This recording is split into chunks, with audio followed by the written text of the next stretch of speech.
I never forget one young lad who came from Derry, and he'd been in prison several times. A very hurt young lad. Do you know, he said to me, he said, you know, this is the first place that anybody ever bothered about me. That's what Corrymeela is about.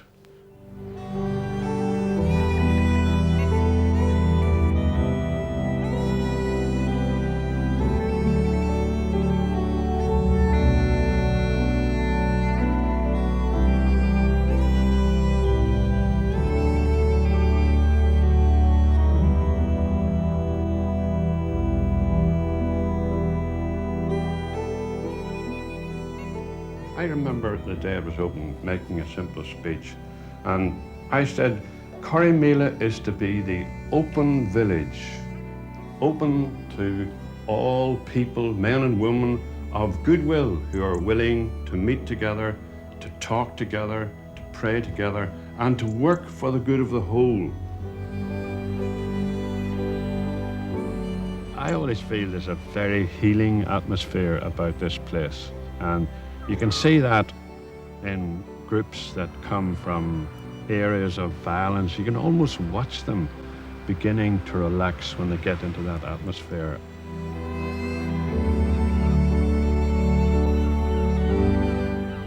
You're remote, and also you're in a very beautiful part of our country.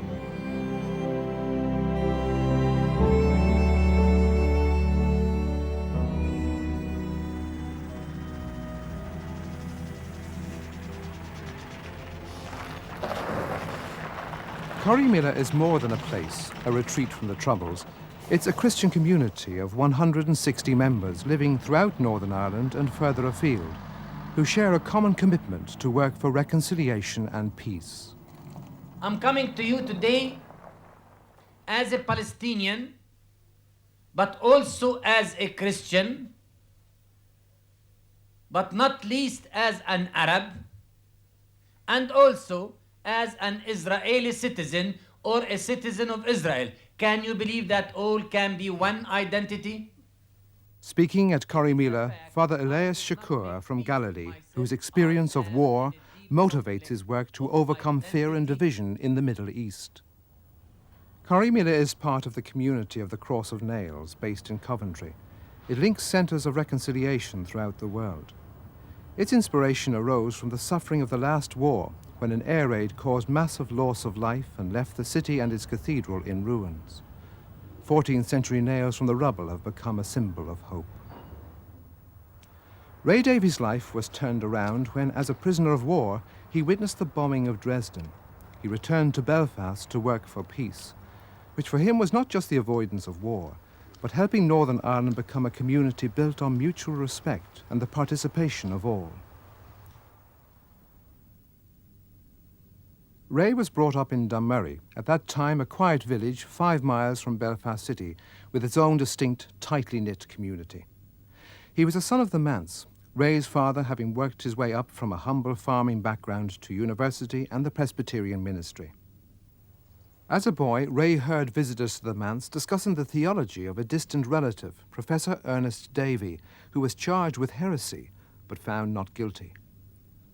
At home, he received a grounding in the Presbyterian faith and the necessity to respect those who were different. But at school, sport was his abiding passion. It gave you a real chance to get to know people when you travelled to different schools all over the north of Ireland, and you had time to talk to people, and playing together creates a great sense of team spirit and belonging, indeed of community. And I'm eternally grateful to sport along that line because it taught me a great number of things. He was chosen to play full-back for Ulster against the All Blacks in November 1935. Ulster held them to a 3-3 draw. It's a match still talked about. At Queen's University Belfast, sport was still a priority. He became president of the Queen's Athletics Association, but uncertainty was in the air. I'm sure when one looks back at that time, the dominating thing tended to be what was going to happen. Remember, that was the time of Mussolini and Hitler on the ascendant in the Spanish Civil War, and Mussolini in Abyssinia, and the sort of threat of what Hitler was going to do. And I was fascinated, like all my generation, what was going to happen. And as time went on, we realized that we really wouldn't be able to stay out of this. Ray decided to follow in his father's footsteps and train for the Presbyterian ministry. My first appointment was to the beautiful old First Bangor Presbyterian Church. But mind you, I can remember very vividly my first official duty there. I just arrived on the Friday and I had to take the service on the Sunday. And it was the 3rd of September 1939. The church was packed to the doors. Not, I should say, because I was taking it, but because just half an hour before the service started at 11 o'clock, the Prime Minister, Neville Chamberlain, had broadcast to the nation telling them that we were at war with Germany. Stating that unless we heard from them by 11 o'clock, that they were prepared at once to withdraw their troops from Poland, a state of war.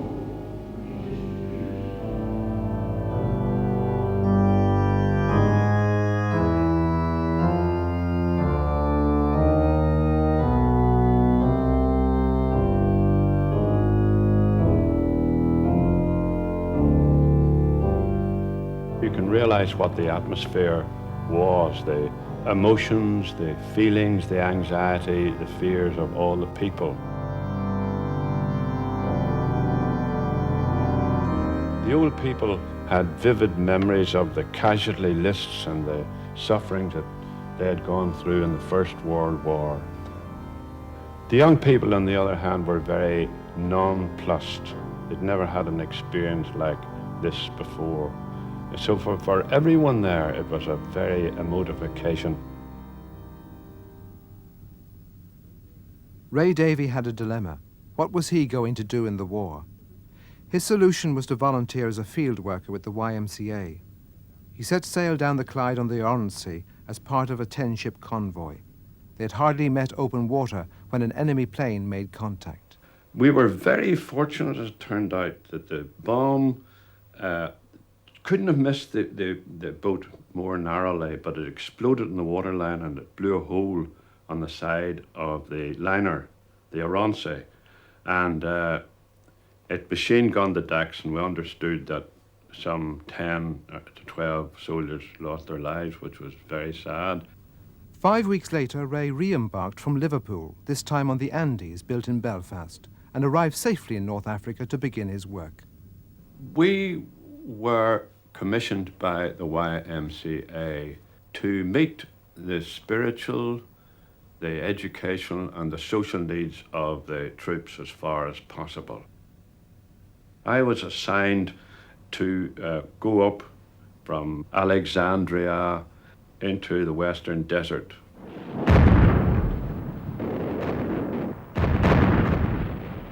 As the army advanced, the YMCA followed the front line of battle, providing rest stations for the troops. Tobruk was built by the Italians as a sort of naval base. What we did was we went in shortly after it had fallen. The British Army had taken it, and we purloined a block of flats. This was the front line for quite a long time, and it meant that a great number of units were stationed in the Tobruk perimeter and right across the desert. Literally, Tobruk was the only place they had to go. We were fortunate getting this block of flats, and pretty well everything under the sun that could be done, we tried to do it. We had a canteen, and there's always a queue in the canteen. We had a tea service. We had a radio room where they could listen to the news, a music room where they could play gramophone records. We had lectures. We had availability of a library and books. And we had a chapel. And You know, it was the most ecumenical institution I've ever been associated with, because the Jews used it, the Catholics used it, the Plymouth Brethren had prayer meetings there, the Church of England had some of their services there, and we ran our own YMCA service on Sunday night, and I felt that was so right and so natural, that this was a place that was open to everybody, and I've never forgotten that. But Tobruk proved to be too near the front. The YMCA were advised to evacuate their centre. We were completely unprepared for it. I decided to go down from Tobruk to the army headquarters to find out really what was happening. Well, I only got to the door, and there were 2 or 3 German paratroopers, and one with his Tommy gun, or whatever type of gun it was, pointing at me. And I'm afraid I just put up my hands, the only thing I could do, and all my companions came out after me, and one of the Germans sized it up, "For you, Tommy, the war is over." And he was quite right. One of the colleagues taken captive with Ray now lives in retirement in Northampton. Fred Hill was a Salvation Army officer operating a mobile canteen with the Tobruk YMCA as one of his bases. But that was a long time ago. Ah, Fred. Ray, great. Marvellous to see you. After all these years. Come on, do come in. I can hardly believe it. Do come in. You've worn very well. Oh, not too bad. All right. Thanks very much. Inside, yes. Oh, they're very nice. The last time Ray and Fred were together was in a prisoner of war camp where they tried to carry on their work of caring for the soldiers. Oh, it's lovely to see you again. Great to see you I'm again. just at After the all, sort of how shock many years is moment, it? Isn't it? I About- reckon it's 43. 43, 44, yes? Yeah, I think I nearly came once to on- Belfast. Nearly 44. That's right. I can see Ray now coming in night time into our barracks, having walked around the camp with somebody, trying to cheer them up and try to help them. Because you see, in the camp, there were 3-tier bunks, close together. Some people could stay on the bottom bunk all day and all night and simply disintegrate, drift out, finally die, not even be interested in their skilly. And in the camp, therefore, among the Christians, there was what was called an anti-bed squatting league. So the Christians were committed to finding people who were disintegrating, letting themselves go, bringing them out, taking them out, walking them around and talking to them. So he was very committed then to, I think, applying Christianity to everyday life.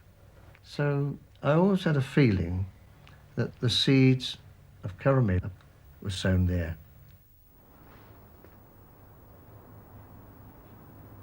As a prisoner of war, Ray's Christian commitment meant taking the very difficult decision not to apply for repatriation. As he wasn't a member of the armed forces, it was possible that Ray could be soon enjoying the comforts of home. But supporting his fellow prisoners was more important. In 1945, he was imprisoned in a Colditz-type castle near Dresden.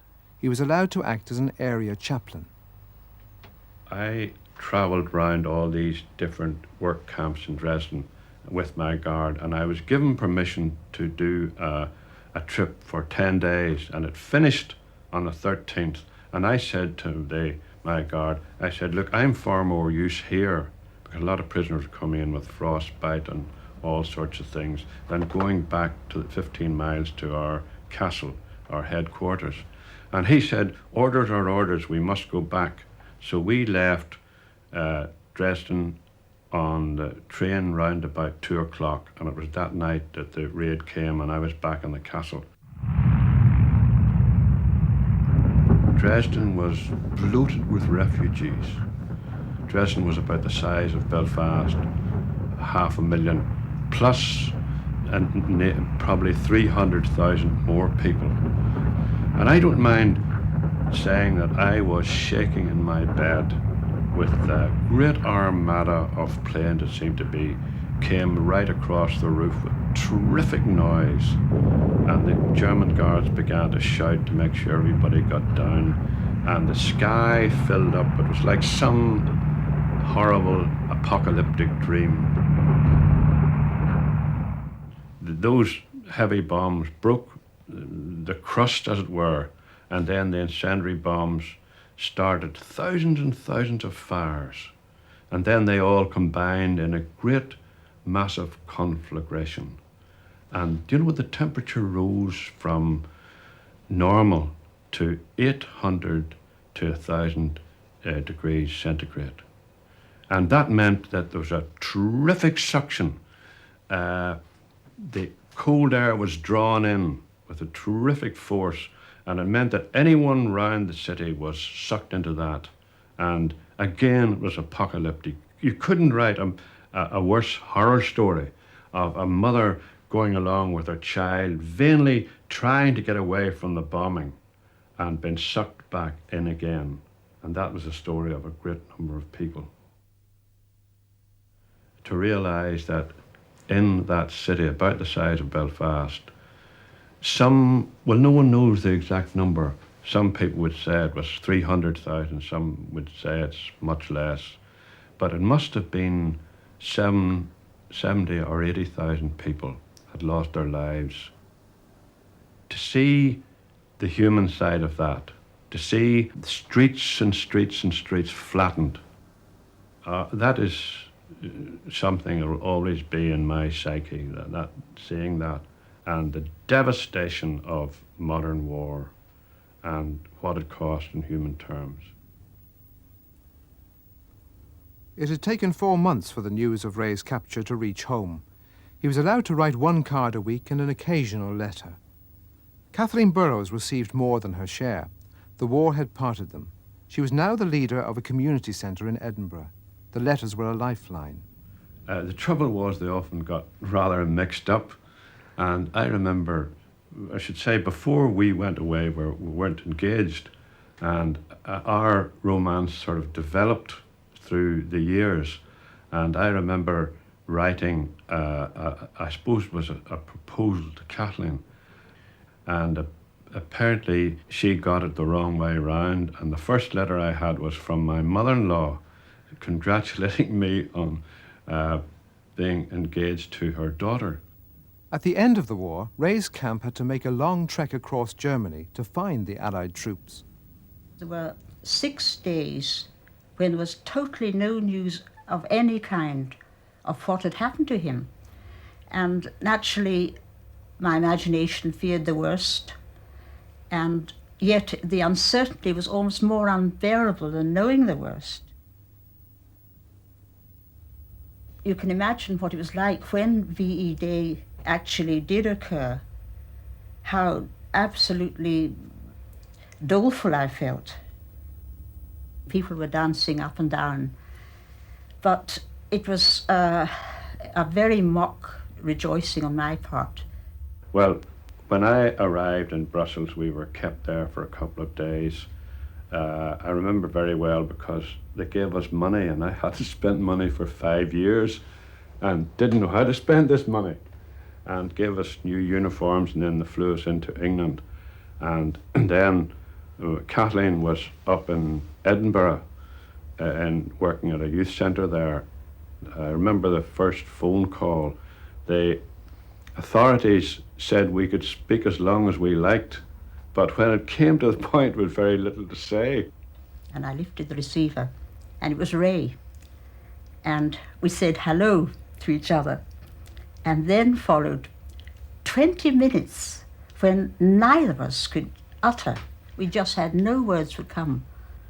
And Ray tells me at the end of 20 minutes that I said, "The blossoms here are lovely." Your whole emotions, your mind and so on, it quite a time to catch up with where you were physically. But it was certainly a marvellous homecoming. And to remember that Kathleen and I hadn't seen each other for 5 years. 8 months later, Ray and Kathleen were married in Belfast. Just then, the Presbyterian Church was looking for someone to be their first full-time chaplain at Queen's University. The opportunity suited both Ray and Kathleen. Kathleen had studied at Queen's, worked as a teacher and youth leader. So with Ray, she had much to offer the new chaplaincy and started work there in 1946. Queen's was in a period of rapid growth. The 47 Education Bill meant that working-class accents mixed with the more refined. Ray was determined that the chaplaincy wouldn't be built around one person. In my experience, he was one of the first people I met who simply said, if you've got a good idea, get on with it. So there weren't conditions placed on what you did. He wanted to encourage people to hope and to envisage new things being possible. A post-war Thanksgiving fund enabled the chaplaincy to buy 7 College Park East, where the thought of building a Christian community could become a reality. Ray had met George MacLeod, the founder of the Iona Community, soon after his return. Tradesmen and theological students had rebuilt Iona Abbey, and the symbol of the sacred and secular working together influenced Ray and the Belfast students who visited Iona.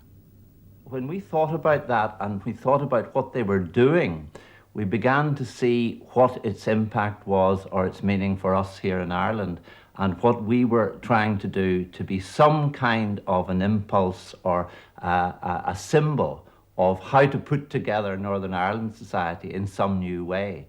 And out of that Iona experience of connecting faith and life, we got tremendous inspiration. During the 50s and early 60s, there was a great vitality in student life. Vacation jobs opened the opportunity for travel. Ray Davy brought groups of students to the countries he had been to as a prisoner of war. One of the places that we went to in those sort of pioneering days was in North Italy, a place called Agape. And it was really a very fortunate choice. The leader was a marvelous man, still is, Tullio Vinai, who had started it off as a result of the very, very difficult experiences they had had in northern Italy when there was a sort of civil war there. And it was out of that pain and suffering, that this centre was built. There were young adults from all over the world there sharing their experience, and that was a great inspiration for us. And then after that, the students would say, maybe when we were coming home, why can't we do something like this in Ireland? I was able to bring back home the ideas that young people were looking forward. They were not looking in on themselves, they were really looking outwards and trying to build a new world, really.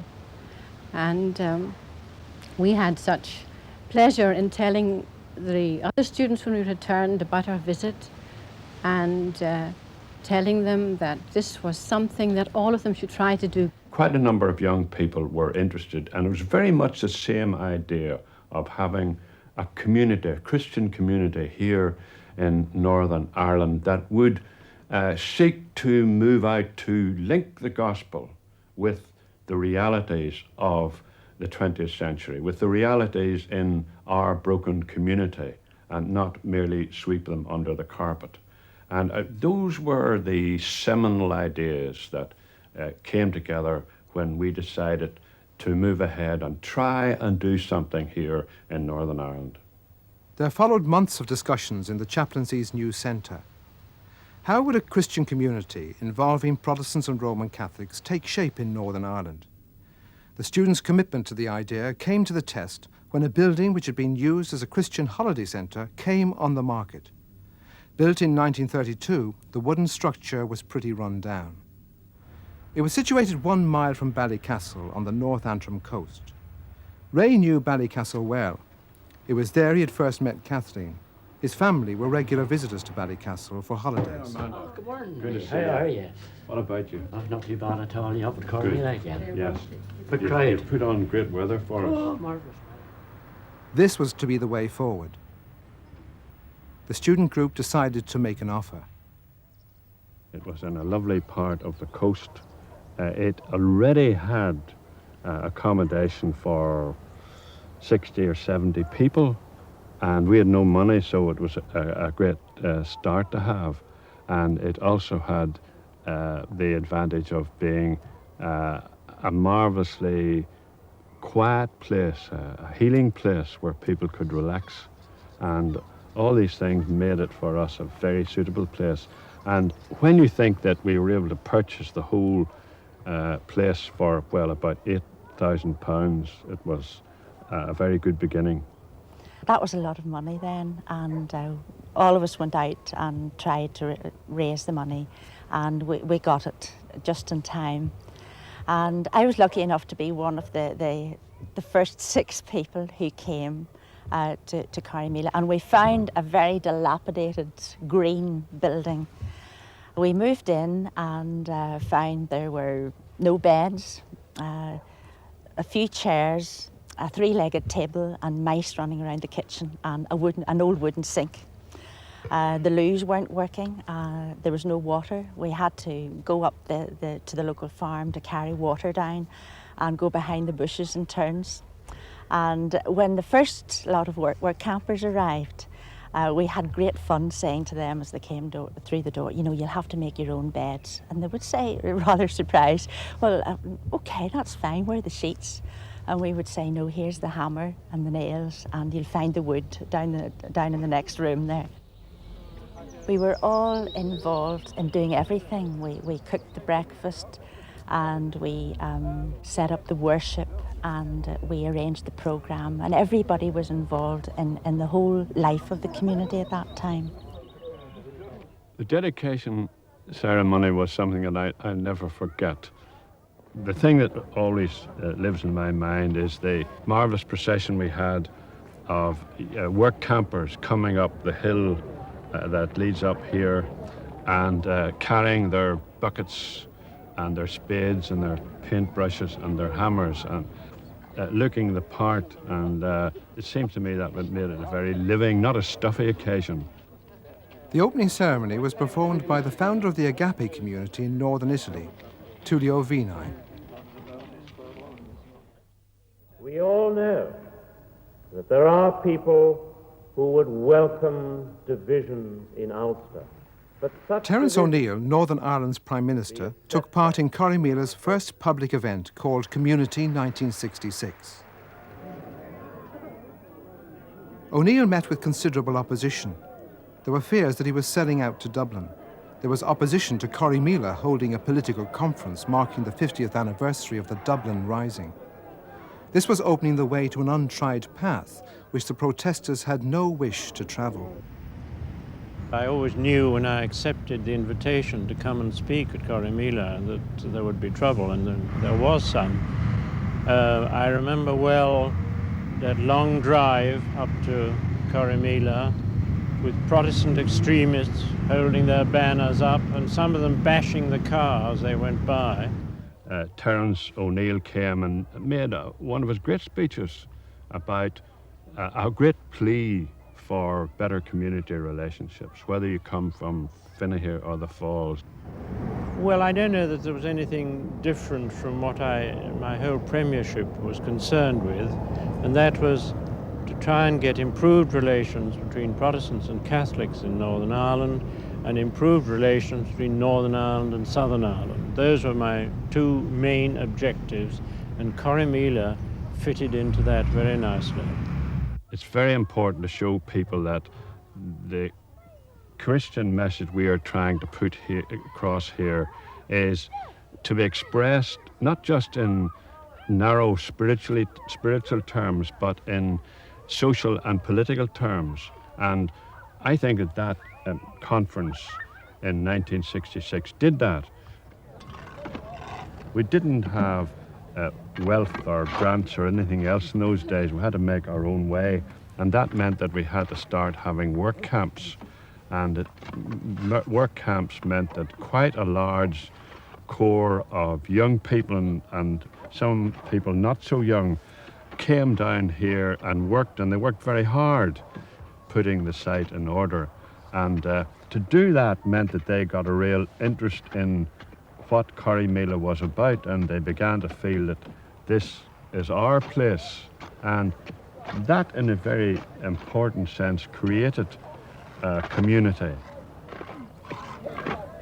We spent a lot of our time painting and doing labouring jobs about the centre. They were tremendously exciting days because there were so many different students from all over the world participating in many of the early programs. And Ray was always there, guiding and helping us. He played a particularly important part in framing the subjects that we would discuss in our various group discussions in the evening. He was always stimulating us to think widely about the world in which we lived in and to explore the differences which existed in the different cultures which we were exposed to through our experience of Corrymeela. The Troubles erupted 4 years after the Corrymeela community started its work for reconciliation. Now there was rioting in Belfast, bricks and petrol bombs. The army was on the streets. People were driven out of their homes as fear and distrust transformed familiar neighbours into objects of suspicion.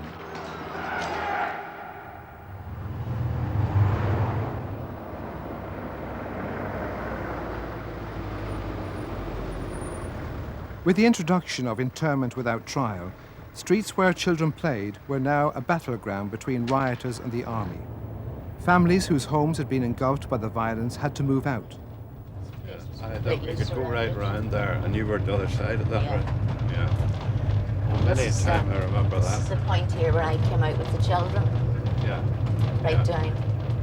Up there. Yeah. That's house there. Yeah. And right down here to this roundabout. Yeah. Then the soldier let us through and we were allowed to walk. This is where the soldiers all were. They just weren't letting anybody in or out. I think when the commanding officer saw me with the 7 children, you know, I was absolutely terrified, and he just waved the soldiers to the side and said, let them through, let them through. So I just sort of, I didn't look back, I just made straight for that road there. Yeah. I remember that it was a very, very bad time in Belfast, especially in West Belfast. A great number of the people were going out. I remember a lot of them went down to the Republic. That's right, there was a lot went south. Yeah. As a actual fact, I thought that's where I was going. Yeah. I thought that's where they were taking all refugees south of the border, you know. Yeah. But when the bus stopped, I didn't even know where I was at all. You know, I just remember the bus going in through these big gates and seeing like a big school. I didn't even know where I was. Yeah. I'll never forget that. Like, I was coming off the bus and I was still very shaken. Yeah. Because I didn't know my bounds. I didn't know where I was, you know. And you were standing just down the bottom of the steps and you just took my 2 hands just like that there, you know. And you said to me, you'll be all right now.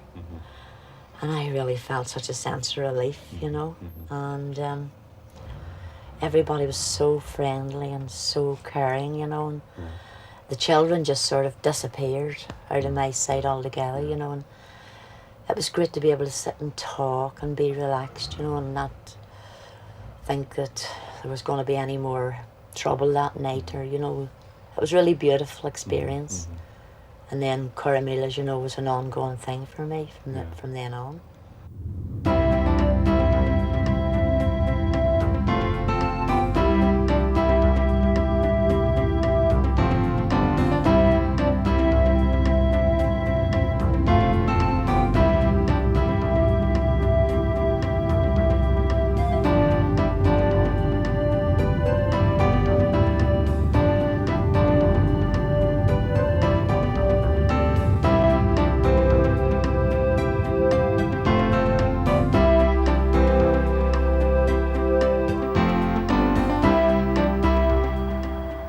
Corrymeela's centre at Ballycastle was a world away from the Troubles. The 64-mile drive from the violence of Belfast took parents and children on one of the most scenic routes in Northern Ireland.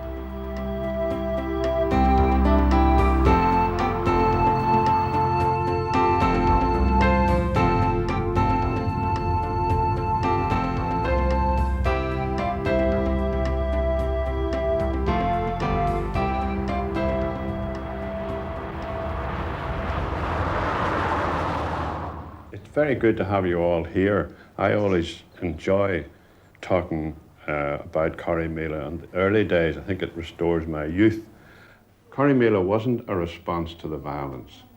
I think the young people, and I... Ray has retired from the leadership of the community, but he still has a central role. The young people then were asking very sharp questions about living in a divided society. In the past 25 years, there's been constant development of the Ballycastle site. New buildings have had to be erected. When Corrymeela opened, it took less than £3,000 a year to run its programme. The present cost is well over £1,000 a day. Since 1965, the centre has now grown to quite a large complex now. We now have 3 main living areas, and we've got 150 beds. And really each week, 6 to 10 groups would come and stay with us from a variety of different sort of backgrounds: schools, young people, conferences, families, various Christian education programs. And in the course of a year, probably 200, 220 groups would come through, something in the region of 8,000 people, plus thousands of day visitors coming through and spending parts of an afternoon or something there with us as well. We've got a staff up here at the centre of 30, of whom 10 would be volunteers from various parts of the world. And we also have a staff of 10 in our Belfast centre. This too is a meeting place for youth and family work, a place where friendships begun at Ballycastle can be continued.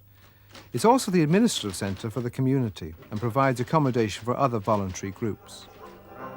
That's all right, well, you go root me, you go scorn me, you go scandalize my name, since my soul's got a seat within the kingdom. That's all right. Corrymeela has influenced the formation of the Northern Ireland Hospice and such groups as Women's Aid and the Samaritans.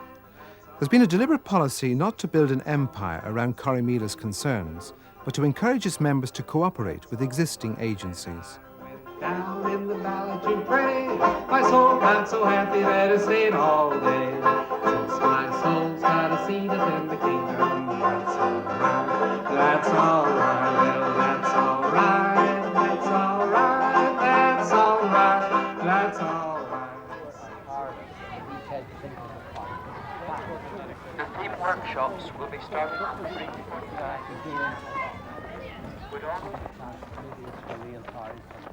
Of the voluntary bodies working in Northern Ireland, I would say that Corrymeela was far and away the best known one in England.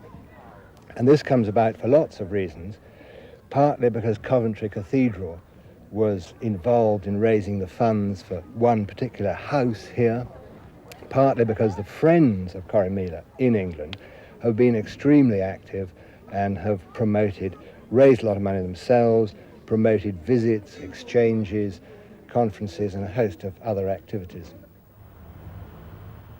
Reading is the focus for Corrymeela support in England.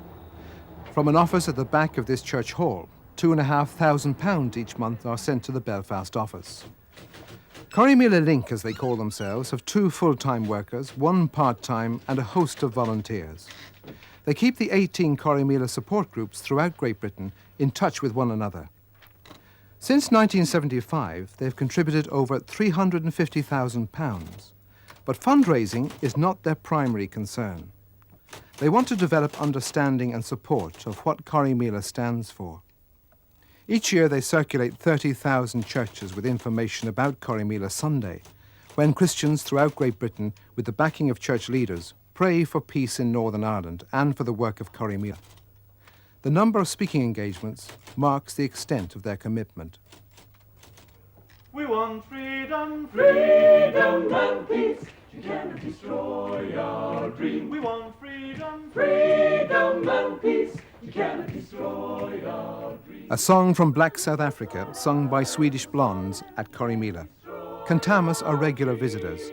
Their church in Sweden welcomes groups of young people from Corrymeela. You cannot destroy our dream, Lord, oh love. You cannot destroy our dream. Kantamas have come for Summerfest, when for 1 week every other year, the Ballycastle site is converted into a tented village, and hundreds crowd in to hear the speakers, join in the workshops, and have a good time meeting all kinds of people.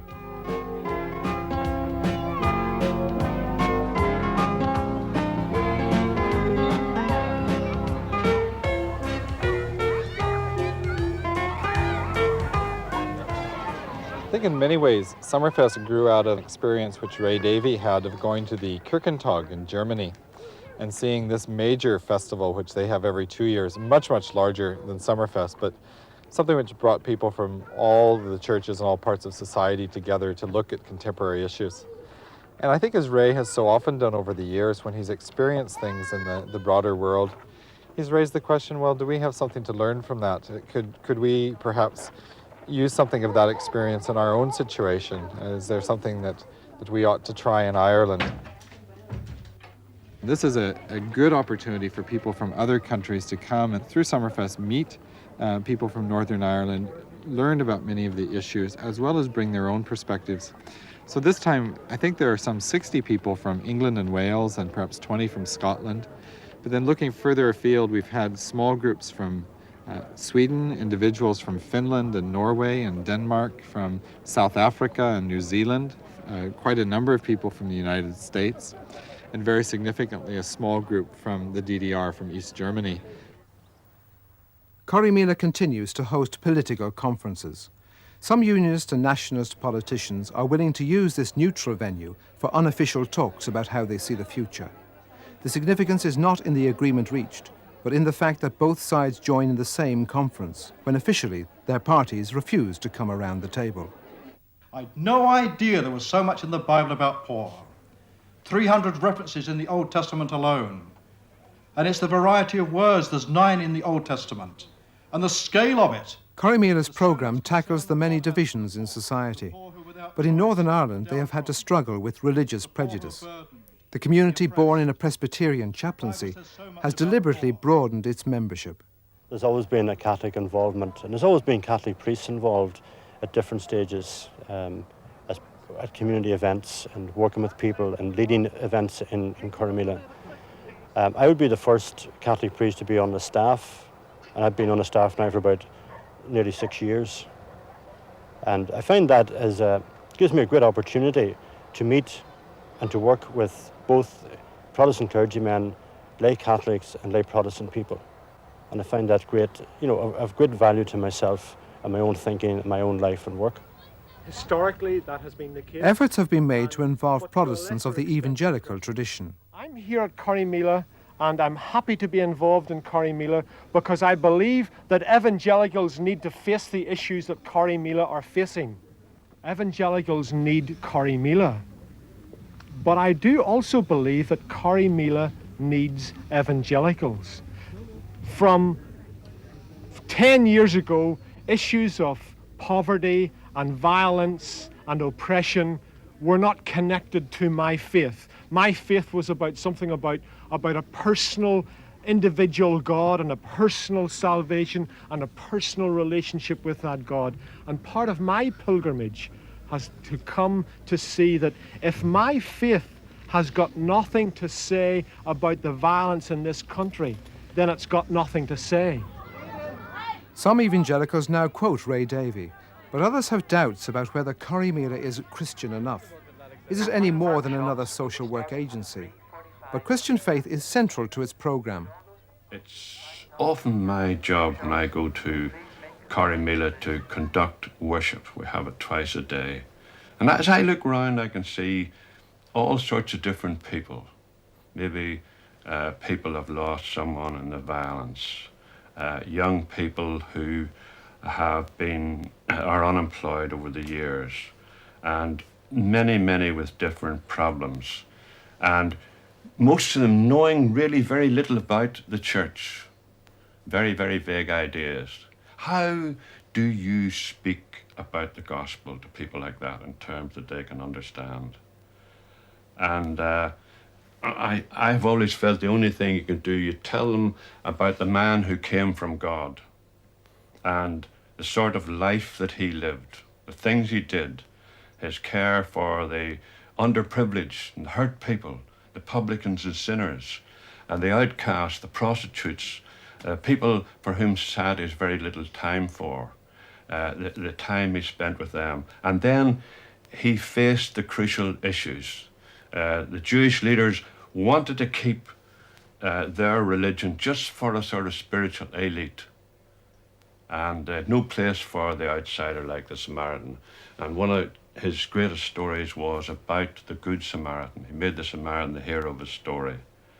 And they can understand that, and they can relate to that sort of message and all the different things it meant, the sort of person he was. But there is a tremendous credibility problem. They want that to be made visible around about them if they're to believe it and live it. And in a very real way, I think that that's what Corrymeela is trying to do. To show them in visible terms what the Christian gospel is about what the love of Christ is about, not in any sentimental terms, but in real terms of caring. Sean Armstrong was a community worker who was assassinated in Belfast in 1973. This playground was built in his memory and as a visible reminder of what remains to be done. When you think that 2,500 people have lost their lives in this tiny community, how can you talk about arriving or having solved a problem? I think that our job is to live with it, to be there, to keep on doing the things that we are trying to do, and always hoping that a wider group of people in our community will come with us. I don't think it's about achievement, but Corrymeela, I think, pointed up a number of things. It opened with a political conference with Terence O'Neill on Catholics and Protestants finding new ways to organise living together in this community. And 25 years later, that is certainly the main issue on the political agenda. If we all can get together, and we've got an awful lot to learn from each other, no matter what our point of view, we need each other. And I feel that that is a tremendously important area for us to work together in for the future. There's a saying, Corrymeela begins when you leave. But what kind of future awaits these young people? Will peace come to Northern Ireland in the next 25 years? The fact that Corrymeela continues to work for peace must in large part be due to its founder, Ray Davey.